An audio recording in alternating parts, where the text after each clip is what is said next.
morning, Unity of Greater Hartford. It is so glad to see so many of you here in the sanctuary and to know that there are so many others of our community watching us live on Facebook and our website. Yay! Well, before I go any further, I need to make one big thank you to last week, to the Board of Trustees who did an amazing service for all of us. And I'm clapping for me too. Feels weird, but thank you so much. Other than me, it was the first time for many of these board members to be up on the podium speaking, and so I think they did an amazing job. I'm encouraging you to feel free to light a candle at the candle lighting station in the rear of the sanctuary. And every time I see it and I go by it, I feel the beautiful energy and thank the prayer chaplains for creating this sacred space. You feel free to light a candle for yourself or for somebody else. And if you're not quite sure what to say, there are affirmation cards up there that might just spark that divine wisdom inside of you. You can do this during the service, after the service. And remember, it's part of our Pray First.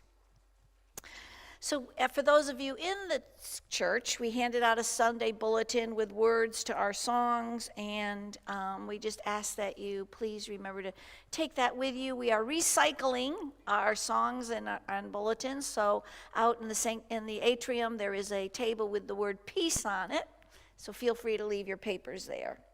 And for those watching on the website or on our Facebook page, you can get today's bulletin by going to our website, unityhartford.org. So now let's together affirm what we know about unity as we say our welcome affirmation on your bulletin together.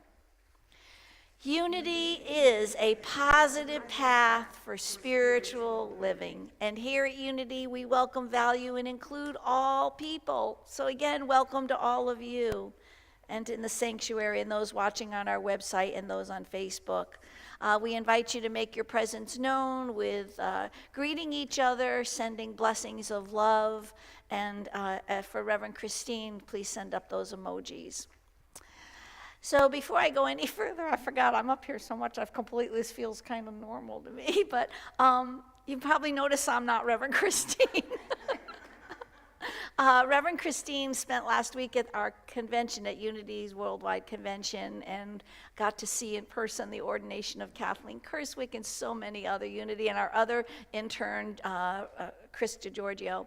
But she came back and her body is definitely not doing well, and she's decided for safety's sake to stay home and heal her body. And so I am filling in for her the best I can today. Thank you. Today is June 19th, for those of us who haven't even looked at the calendar yet. It is recognized as a legal state holiday in Connecticut beginning next year, Juneteenth. Governor Lamont recently signed a bill establishing Juneteenth Independence Day as a day to commemorate the emancipation of slaves in the United States in the 1800s and to celebrate Black culture in America. Juneteenth stands as a reminder that flawed and harmful history does not need to be repeated, and that the people of our nation have the ability to create a stronger, fairer, and more just future that benefits the lives of us all. So join me as we bring this into prayer. If you're comfortable, I invite you to close your eyes to see more clearly with your spiritual eyes. And as we breathe in the breath of God, we know and affirm that we are one, that our history does not need to be repeated, and that we have that power to change that.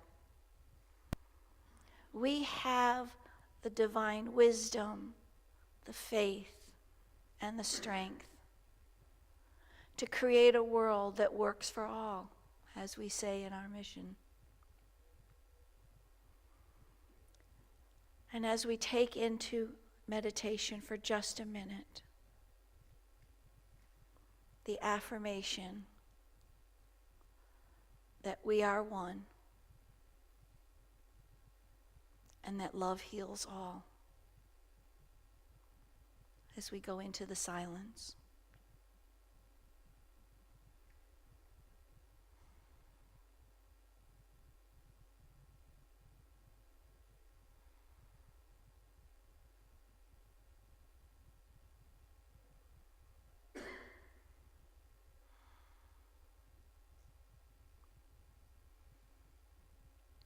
And we return from the silence, renewed, refreshed, invigorated, and committed to being the peace that we wish to see in the world wherever we are. And for this knowledge and these gifts, we say thank you, sweet Spirit. And so it is. Amen. So now I'd like to introduce you to our musical director, Carolyn Fisher, and she's going to lead us in our opening song. What is our opening song today, Carolyn? Good morning, everyone. Our opening song today is Opening Up to the Good. So you can stand if that's comfortable for you and if you're able to, and if not, that's okay too. And we're going to sing this together. And this one, we can do a little clap for this one too. So we're always going to we're going to try our best to do clapping on the 2 and 4, but we're going to see what happens. So it'll be like, I am opening up to the good. Let's get that going now. All right, so here I come. Keep it going, keep it going. Yeah, there we go. You got to be my percussion section. There it is. Maybe a little faster. I am opening up to the good. I am opening up to the good. There we go. I am opening up to the good that is my life. I am opening up to the joy. I am opening up to the joy. I am opening up to the joy that is my life. I am opening up to the peace. I am opening up to the peace. I am opening up to the peace that is my life. I am opening up to the love. I am opening up to the love. I am opening up to the love that is my life. I am opening, I am opening, I am opening, I am opening, I am opening, I am opening to the good that is my life.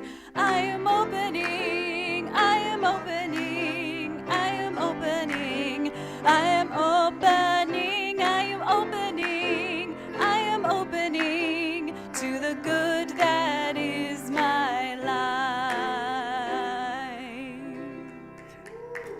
Woo! Did you feel the room move? I love it. Good morning, and thank you, Carolyn, by the way, for setting the stage in every aspect. Good morning, everyone here in the sanctuary, and for all of those streaming. Did you guys notice as you drove in the beautiful clouds in the sky?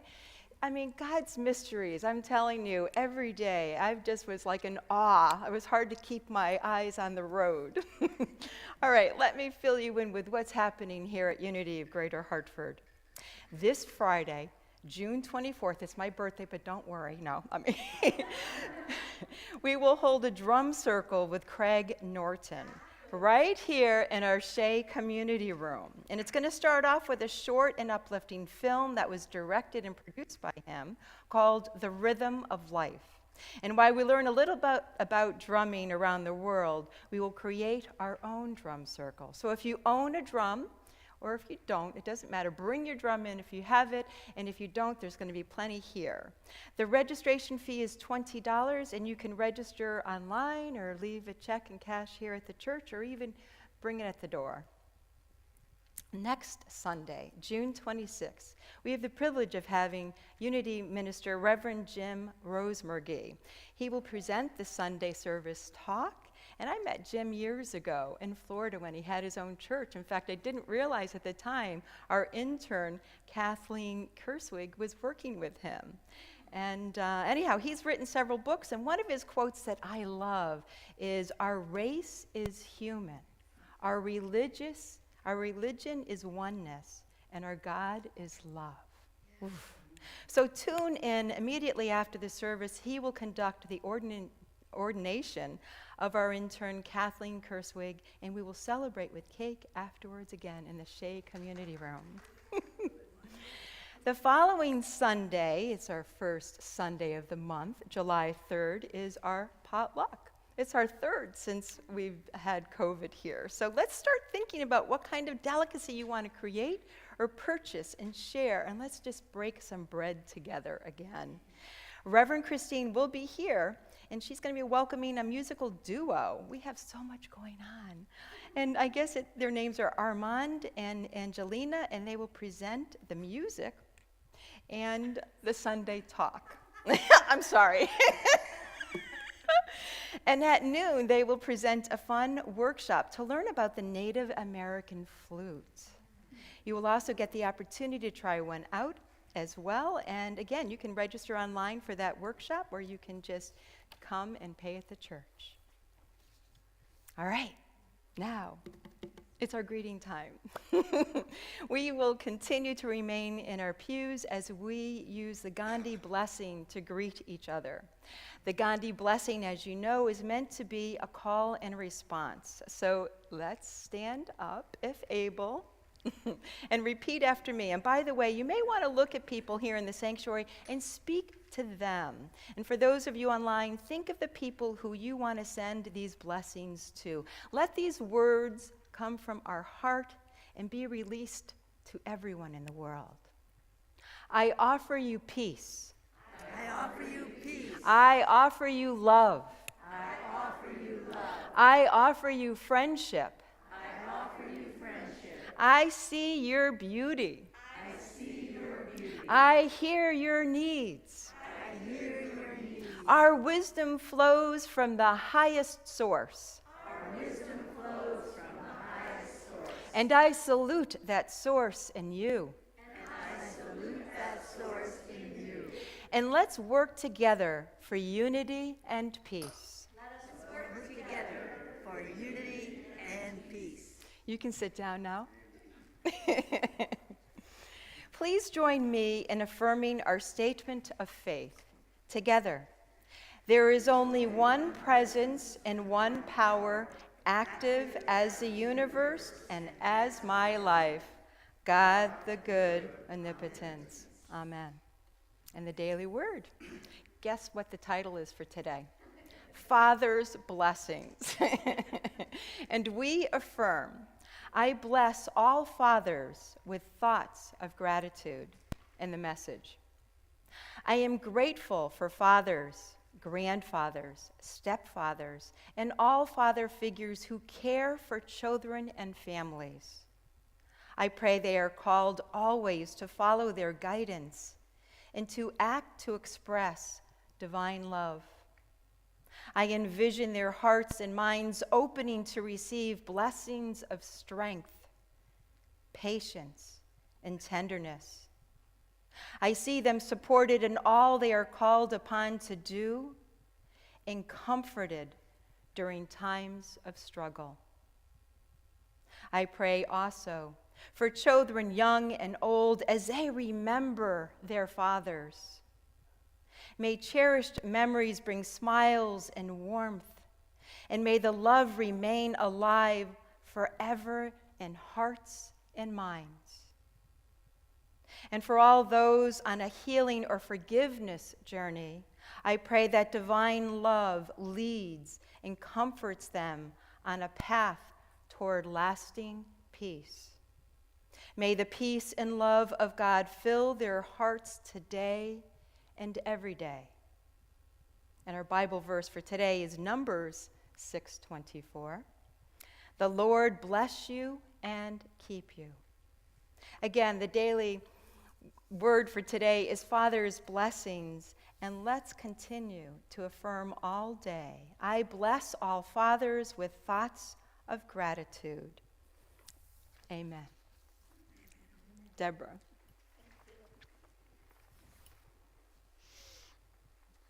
I have to stop for a minute because I'm sitting here going through this service, doing what we do, and telling you that Reverend Christine's body is not feeling well, and yet have not invited all of us to come together one time and hold her in the highest light. So I'm doing that now, and I'm inviting all of us, online and in the sanctuary, just to come together for 1 minute and hold Reverend Christine in the highest light of love and health, knowing and affirming that her body is restoring to physical health and wellness right now. And we are grateful. And so it is. Thank you. Thank you.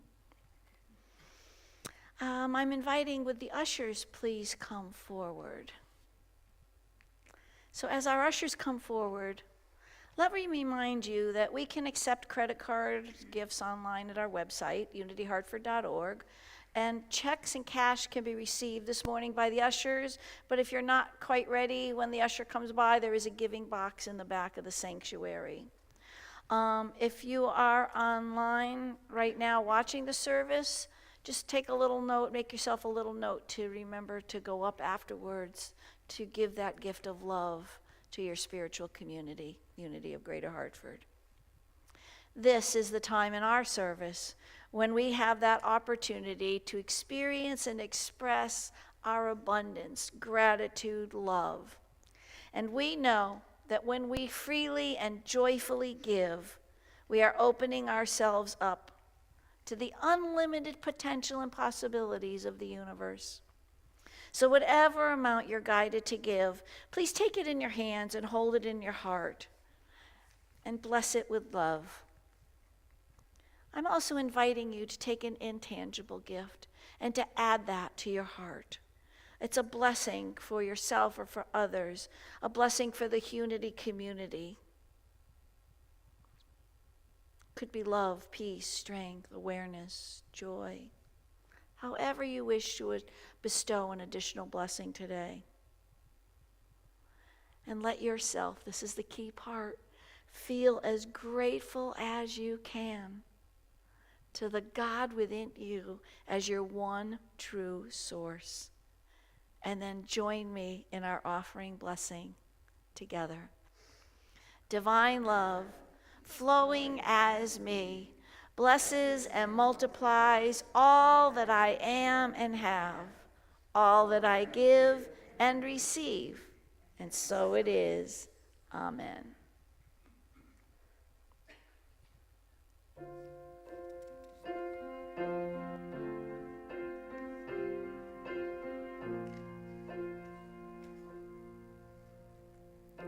There's one power invisible, and you see it everywhere and every day. One power indescribable, and you speak of it with every word you say. Mysterious until you know the truth. As simple as the love inside of you.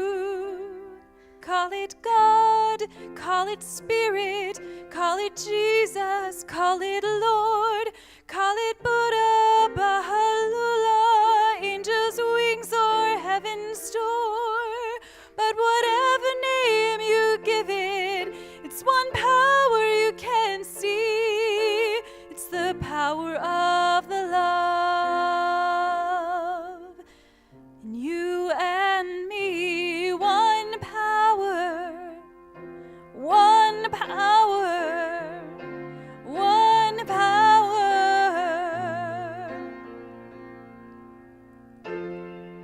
We speak so many languages, different clothing, different colors, different names. But different is only dangerous when we forget that in the heart we're all the same. We remember once we close our eyes and see that such distances were never meant to be. Call it God, call it Spirit, call it Jesus, call it Lord, call it Buddha, Baha'u'llah, Hashem, or Heaven's Door. It's Muhammad, it's your mind, it's your soul, or it's your sign. It's the universe, it's music, Mother Nature, Father Time. But whatever name you give it, it's one power you can see. Whatever name you give it, it's the very air we breathe. It's the power of the love in you and me. One power, one power, one power. It's the moment of creation.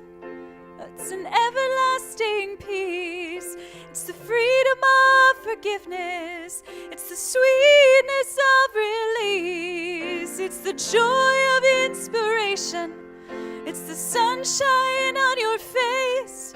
It's the birthright of all nations. It's the boundlessness of space. It's the beauty of a baby, the serenity of sleep. It's the anger we abandon. It's the love that's most deep. It's one power,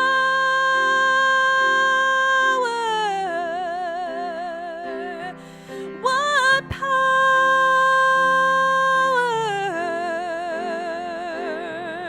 It's the power of the love that lives in you and me.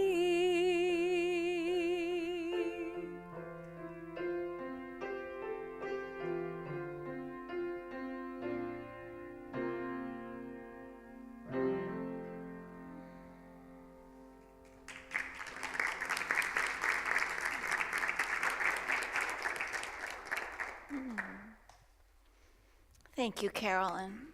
One power. So this morning, Reverend Christine emailed me her talk this morning, so I've read through it, and I'm modifying it a little bit, so forgive me now, Reverend Christine. Anyway, so last week we talked about Myrtle Fillmore. They call her the Mother of Unity. And today we're going to learn more about our other co-founder, Charles Fillmore. Some call him the Father of Unity. Many people say that Myrtle was the heart and Charles was the head, but I have to tell you, the more I learn about Charles, his heart was huge. He worked from his heart a lot. Together, they made an incredible, today we call them a power couple. They made an incredible couple. They led an extraordinary life, and they created a movement that still exists and is thriving over 130 years later. So thank you to both of them. Two truly remarkable from two people who might have appeared somewhat unremarkable. We're going to also talk a little bit today about Charles's teachings about God and how even today those teachings challenge us to go deeper into our faith so that we can rise higher in our consciousness. But before I begin, it's Father's Day, so we need to acknowledge that, and gratitude and in love for all the biological fathers and for all that have provided fatherly love to someone. Certainly, biological fathers are usually male, but the emotional or spiritual fathers could be male or female, and for some of us, those other fathers played an equal or sometimes even a more important family role. So happy Father's Day to all the fathers, male and female, and we thank you for your love and your nourishment. It's funny, there was a quote from the great Mark Twain. You're going to like this one, Kirk. When I was a boy of 14, my father was so ignorant I could hardly stand to have the old man around. But when I got to be 21, I was astonished at how much he had learned in 7 years. I don't know if anyone else has experienced that, but it seems to be true. So Reverend Christine writes that when she first started her minister told her that she needed to get a better understanding of both relationships, the one with the Father and the one with God the Father, or this spiritual power that we call faith. And that is true for all of us. As we start to discover more about our spiritual Father, the God of our understanding, or as we develop our faith, we begin to feel more at peace, but at the same time wish for more, for this coexistence. It's important when learning anything that we have both knowledge and context. As humans, that's how our minds work. We start with it, it begins in our mind. And it's important to understand anyone and everything, and even with that, we certainly will never know the deep inner workings of even our closest loved ones. Anyone other than me get that? I mean, it's really, but understanding people can ultimately lead to having a deeper faith. When I first started to discover my own father, who did not play a great big role in my life, he came in and out of my life at certain times in my life, and I only knew him in one role, and I had one name for him, and it wasn't Father. And I had to start after he made his transition, and even a little bit before, I always knew he was a beautiful soul. I didn't know why he acted the way he did, but I always knew he was a beautiful soul. And so as I started to learn more about him from other people who knew him as a person, as a friend, as someone who benefited from his generosity and his caring, it helped me to become more at peace with that knowledge of him as a person, but still with that yearning, that wishing it could have been more or better. But we have to learn to have that coexist with us. So let's see if we can get a deeper understanding of Papa Charlie as he was called by his Unity employees. I'm going to give you some facts, just to give you some background history of the context of who this man was and what was going on as he was becoming a beautiful human expression of his God self. He was born in 1854, and during that time, there was a lot happening. I mean, it's the Republican Party was founded in 1854.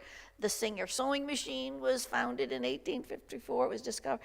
And within a few years, Western Telegraph, Western Union started to do with our modern day version of texting.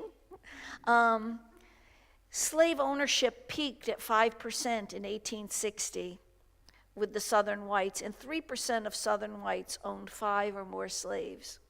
The Pony Express began in 1860, which started our mail system. In 1861, when Charles was only 7 years old, Abraham Lincoln became the 16th U.S. president. Can you imagine? And 1 month later, the Civil War began. What a tumultuous time to grow up, to be a small boy, especially when his father, Henry, decided to leave the family while they were living in the wilderness in Minnesota.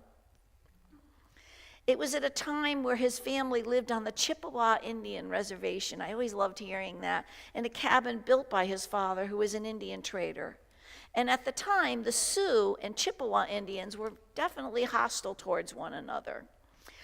But he lived on that because they were being forced to live on reservations by the federal government.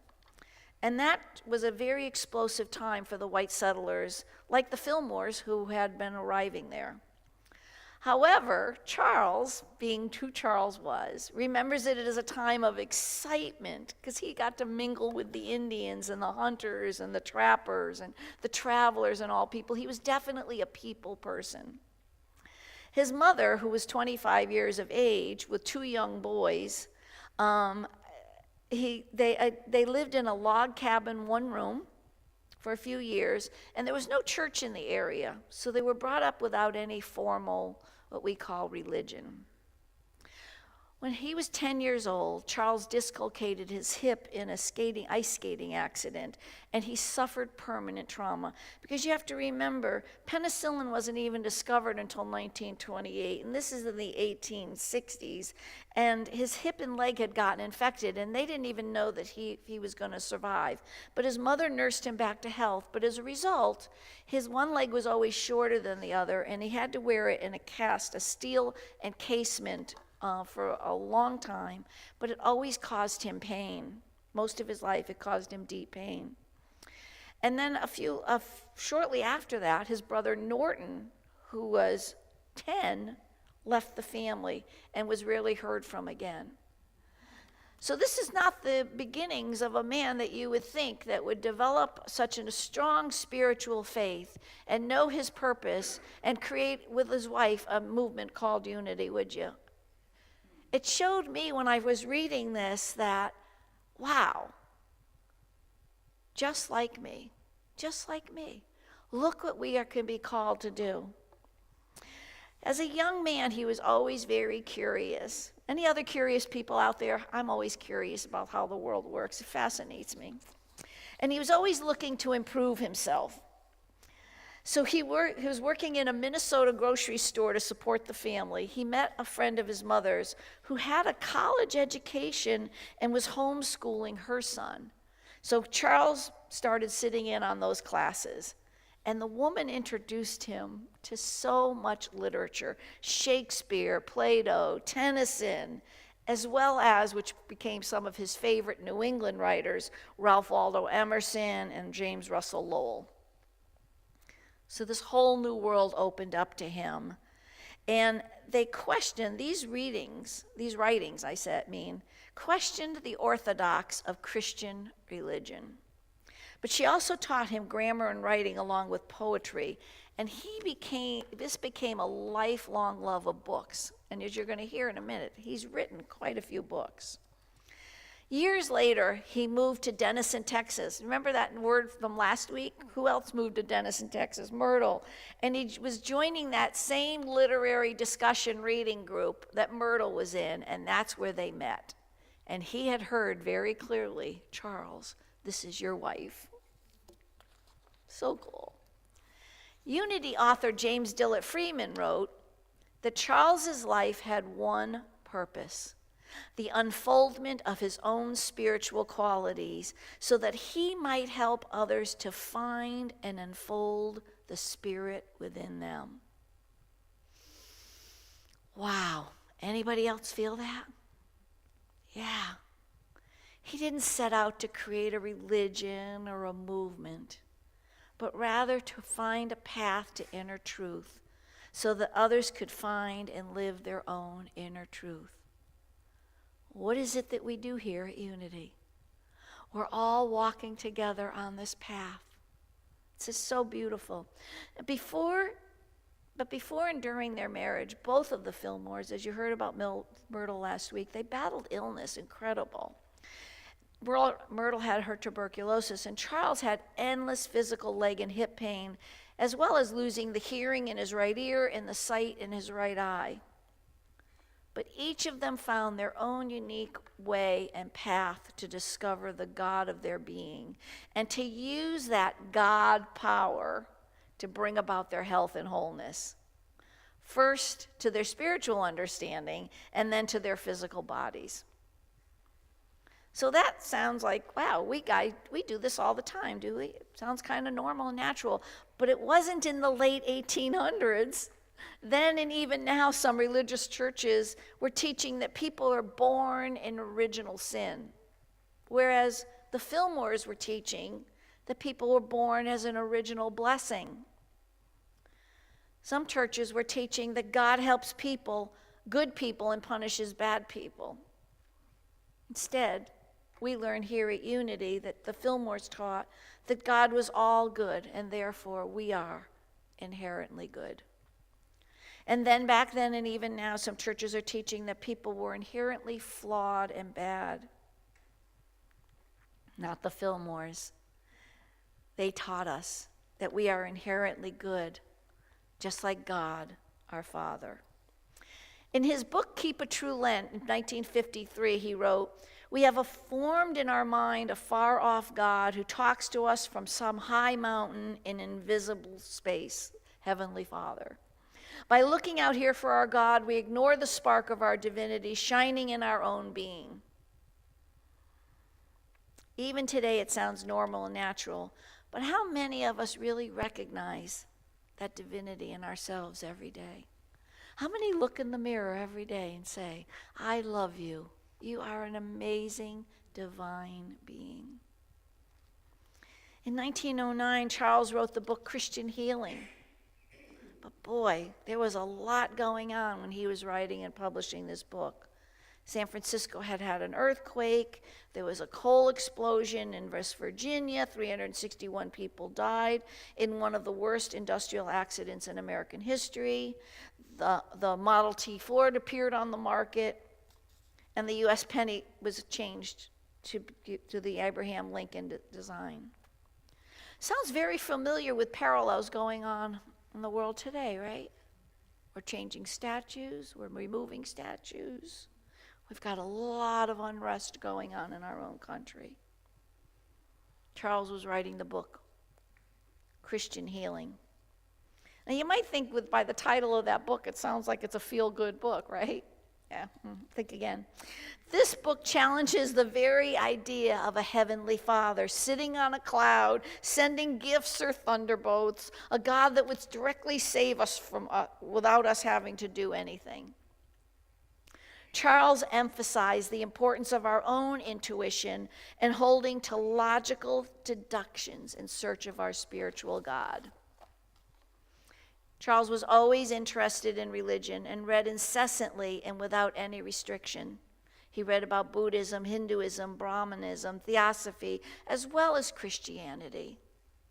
And of course, he got a lot of pushback because their standard reply was, "We see the good in all religions, and we want everyone to feel free to find truth for themselves, wherever they may be led to find it." Or as I always say, all rivers lead to the oceans of God's bliss. While Charles studied under many teachers, in the end, he turned, as we all must, seek truth to the one true source within. Now, if I were sitting out there, I'd be going, "Yahoo!" Because that's a Yahoo! We have that within. We have it. We don't have to go find it. Later in life, Charles Fillmore said that we have studied many isms and we borrowed the best from all religions, and that is the reason we are called Unity. I love that. She's a good writer, this Reverend Christine.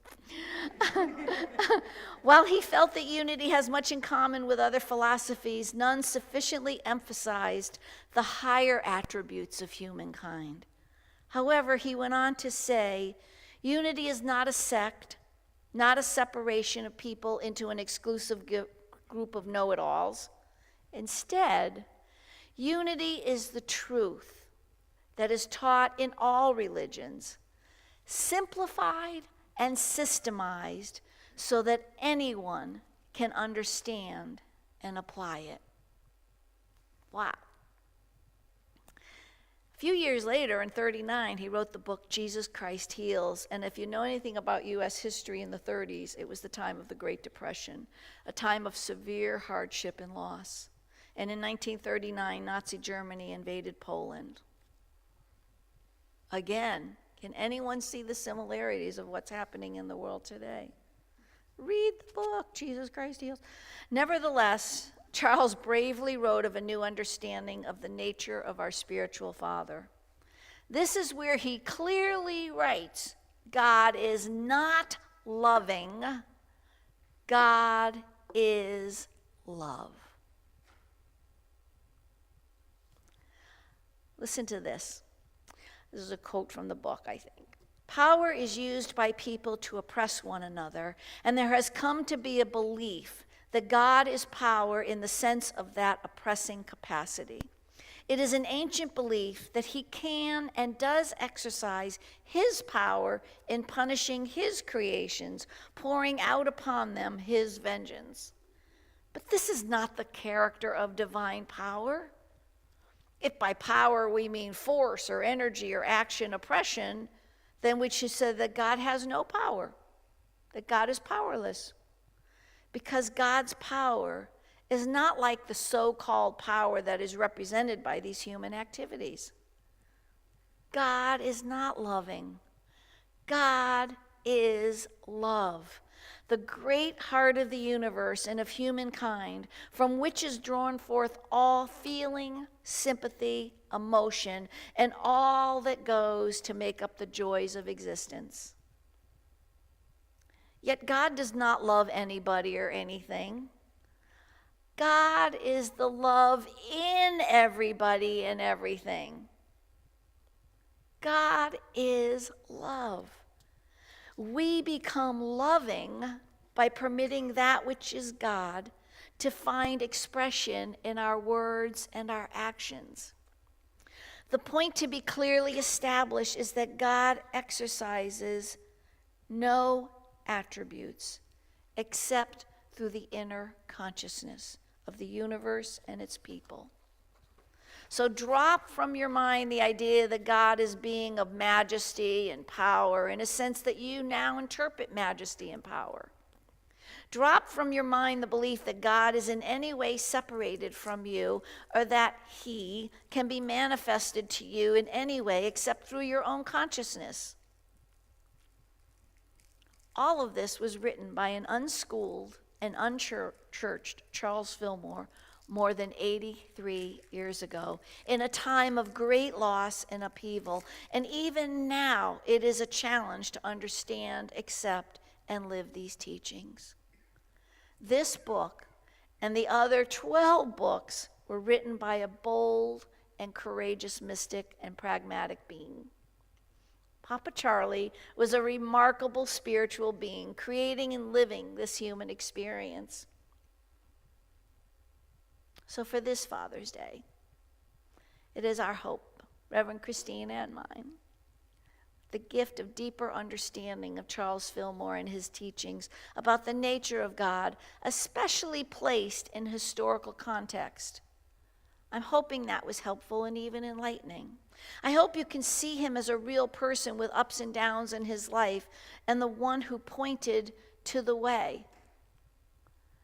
That instead of looking to Charles Fillmore for our own personal truth, we look to him for teachings that will help us start and stay on our spiritual journey with a deeper understanding and faith. That we must go within and find our own truth. God is not loving, God is love. I'm taking that with me. On this Father's Day, may you also come to a better understanding of who your own father was or is, and that you can see him in historical and family context. Perhaps in doing so, you might also find a deeper understanding and faith. Namaste.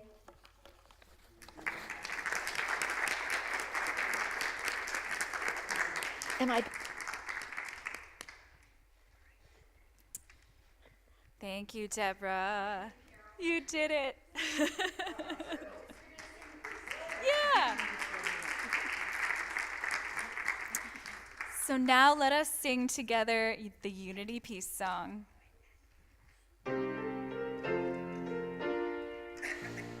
Let there be peace on earth, and let it begin with me. Let there be peace on earth, the peace that was meant to be, with God as creator, family all are we. Let us walk with each other in perfect harmony. Let peace be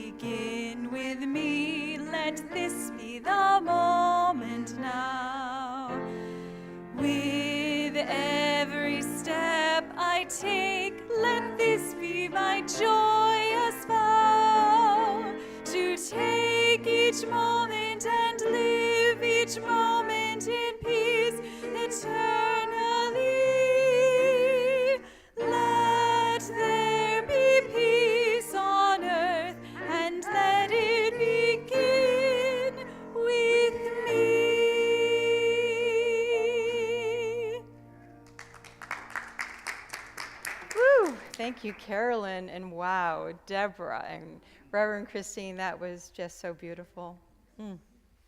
So together we are going to join me in saying the prayer for protection. The light of God surrounds us. I am the light of God. The love of God enfolds us. I am the love of God. The power of God protects us. I am the power of God. The presence of God watches over us. I am the presence of God. Wherever we are, God is, and all is well. Thank you, Kate. Thank you, Carolyn. Thank you to all of you for being here and being the blessing that you are. I also want to thank our prayer chaplains for holding us in sacred prayer today. And we have 2 prayer chaplains in the sanctuary today, Lynn and Lee. Would you stand up so that people can see you? Thank you.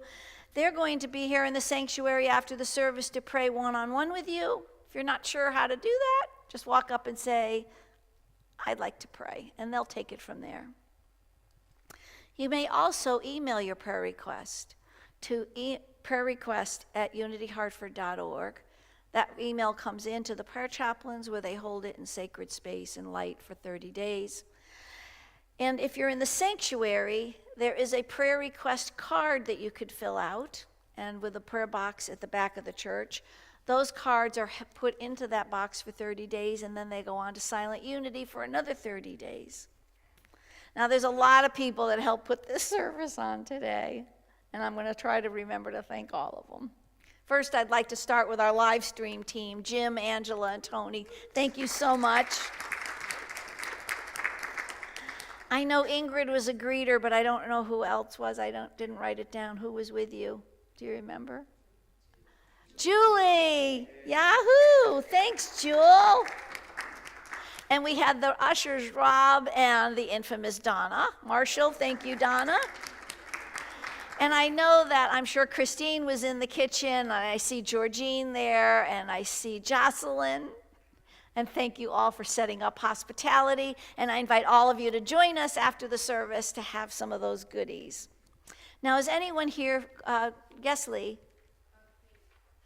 Oh, the worship assistant, Kate, I forgot about you. Sorry, my, it's not on here. Oh, she's so much better. Reverend Christine's so much better at this than I. Okay, now if anyone is here for the first time, we'd like to welcome you and give you some information about our Unity Church and about the Unity movement. Is anyone here for the first time? I don't think I see anyone. You are. Thank you. Welcome. And I think that, pardon me? Welcome back. Thank you. Thank you so much.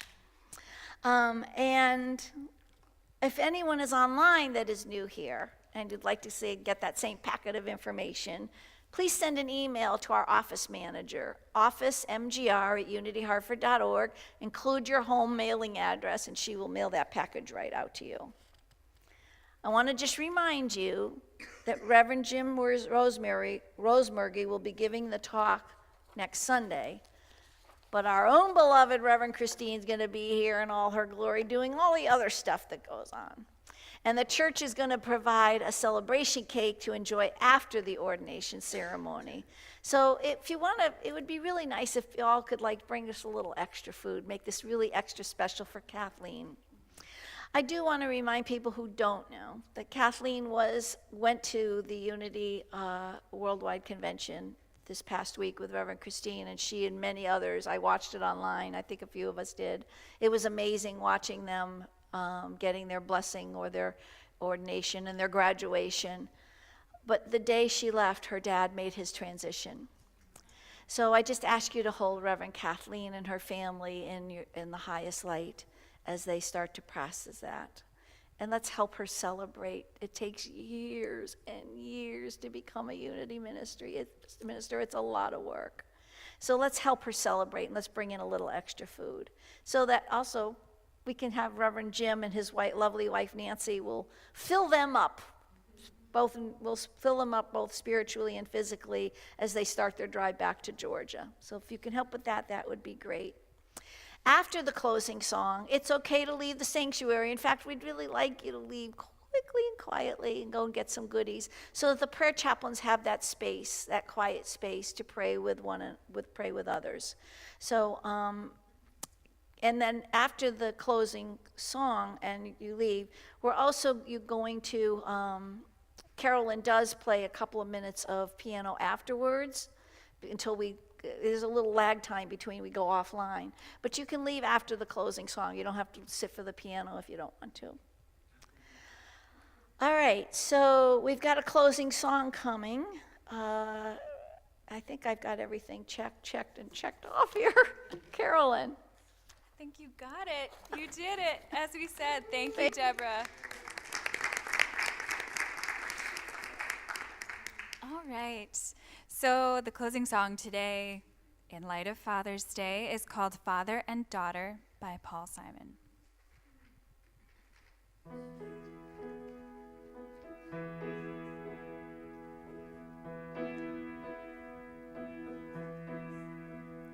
If you leap awake in the mirror of a bad dream,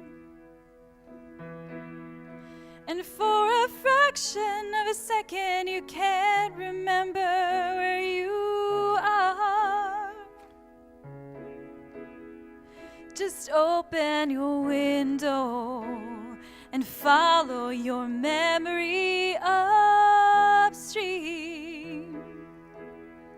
to the meadow in the mountains where we counted every falling star. I believe the light that shines on you will shine on you forever. And though I can't guarantee there's nothing scary hiding under your bed, I'm gonna stand guard like a postcard of a golden retriever, and never leave to leave you with a sweet dream in your head.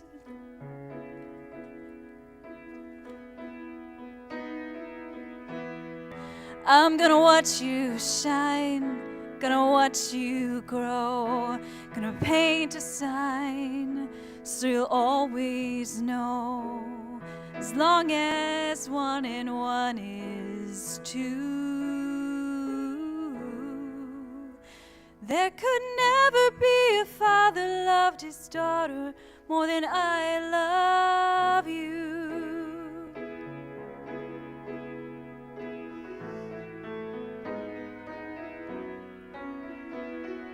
Trust your intuition, it's just like going fishing. You cast your line and hope you get a bite. But you don't need to waste your time worrying about the marketplace, trying to help the human race, struggling to survive its harshest night. 'Cause I'm gonna watch you shine, gonna watch you grow, gonna paint a sign so you'll always know, as long as 1 and 1 is 2. There could never be a father loved his daughter more than I love you. There could never be a father loved his daughter more than I love you.